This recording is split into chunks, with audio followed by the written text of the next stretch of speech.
सांगलीच्या नेलकरंजीमध्ये नीट परीक्षेत कमी मार्क पडल्यानं शिक्षक वडिलांनं मुलीचा जीव घेतलाय।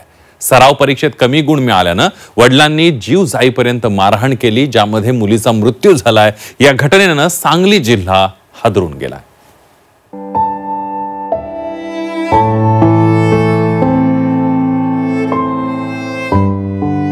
आजच्या स्पर्धेच्या युगात परीक्षेतले मार्क्स जीवघेणे ठरू लागलेत, हे पुन्हा एकदा समोर आले। त्यातच 12वीचं वर्ष असेल तर अभ्यास, सराव परीक्षा आणि अपेक्षांचं ओझं येतच। आणि याच अवास्तव अपेक्षेनं सांगलीत एका मुलीचा जीव घेतलाय।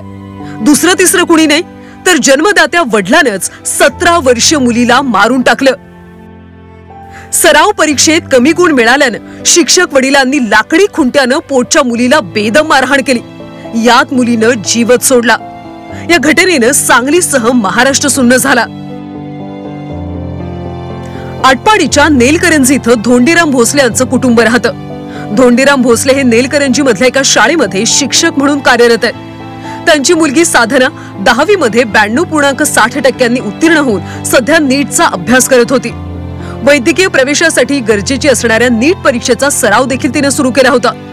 महाविद्यालयात नीटच्या सराव परीक्षेत तिला कमी गुण मिळाले। घटनेच्या 2 दिवस आधी साधना आपल्या घरी आली। यावेळी वडील धोंडीराम आणि साधना या दोघांमध्ये कमी गुणावरून वाद झाला।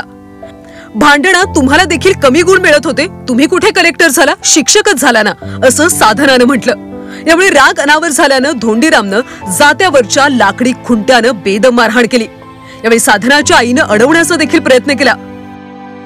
मारहाणीनंतर दुसऱ्या दिवशी मुलगी साधना बेशुद्ध अवस्थेत होती। घाबरलेल्या वडिलांनी तिला उपचारासाठी रुग्णालयात हलवलं, पण उपचारापूर्वीच तिचा मृत्यू झाला।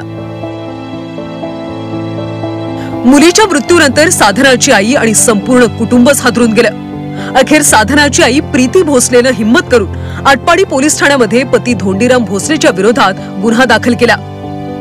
पोलिसांनी धोंडीराम भोसलेला अटक केली असून 24 जून पर्यंत कोठडी मिळाली आहे।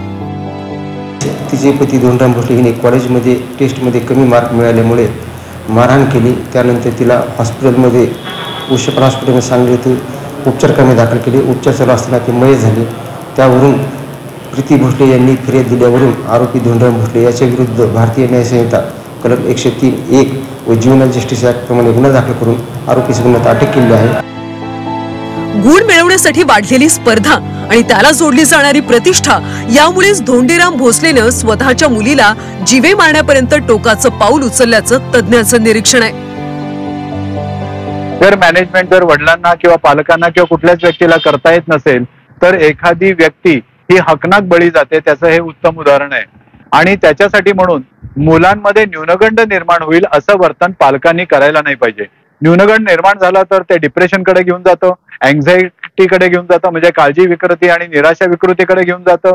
आणि जर असं तिकडे जर ते घेऊन गेलं तर ती मुलं ही आयुष्यामध्ये यशस्वी होत नाहीत, ती यशाचं शिखर गाठू शकत नाहीत, ती साधं शिक्षणही पूर्ण करू शकत नाहीत। याला सर्वस्वी पालकांची मानसिकता जबाबदार असते। 10वी 12वीचं वर्ष असलं की विद्यार्थ्यांसोबत संपूर्ण कुटुंब देखील एक दडपण घेत असतं आणि यातूनच अपेक्षा वाढतात। आपल्या मुला मुलीनं हे करावं ते करावं या आशा वाढत जातात आणि यातूनच या अशा घटना घडतात। नीटच्या सराव परीक्षेत कमी गुण मिळाल्यानं शिक्षक वडिलांनंच मुलीचा जीव घेतल्यानं अनेक प्रश्न उभे राहतात। सांगलीतली ही घटना केवळ एक घटना नाही तर अवास्तव अपेक्षा ठेवणाऱ्या पालकांच्या डोळ्यात अंजन घालणारी आहे। सरफराज सनदी, झी 24 तास, सांगली।